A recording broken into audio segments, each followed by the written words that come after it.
But wait a minute, something goes. Welcome back to BT, the countdown to Valentine's Day. Oh, it's on, and if you're looking for somebody special, this is where Krystal Walter can come in and help things out. A matchmaker of what, 8 years? Yes, yeah. 8 years, and when it comes to first dates, because Valentine's Day, some people may be having that first experience, what do we need to consider even before going on that first date? What can we do? Well, try not to be too stressed out. Make sure that you're being yourself and you feel comfortable.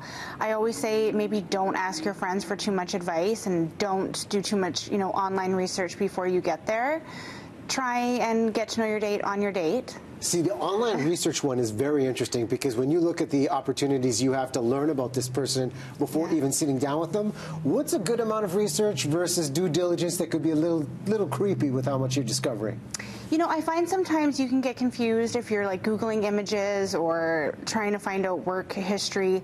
So you should keep that simple. Maybe just do a basic LinkedIn search, make sure they have their job titles right, and then leave it at that. Okay. Because you can get confused otherwise, and you don't want to make assumptions. Okay, so if you're building up to the date itself, what are your recommendations on actual venue of place you're going to have this experience? Well, if it's Valentine's Day, I always say maybe skip it. It is on a Thursday this year, so the set seating times is stressful. You have to pay a deposit at some places, and that can, make you more stressed out. You want to be able to be comfortable when you're there. Maybe just go for a drink, happy hour, and don't commit to a full dinner until you've maybe for a second date. Okay.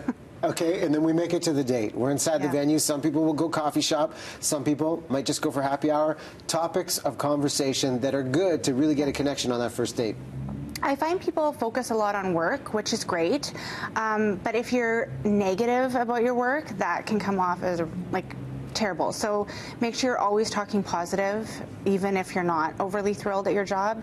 Make positive points about everything. Don't talk about, past relationships. No talk about the ex. Dating history, even if you're on apps and people are having negative experiences, don't talk about that because everybody is having them. Just talk about what you like about dating. And you brought this point up off the top about stress, because in this era right now, there's an abundance of options, and it's almost as if everything's moving so fast. If this doesn't work, I'll go to the next one.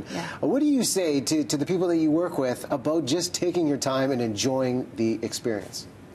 Well, that's the point, because if you're going to spend the rest of your life with somebody, you really need to invest in them to get to know them.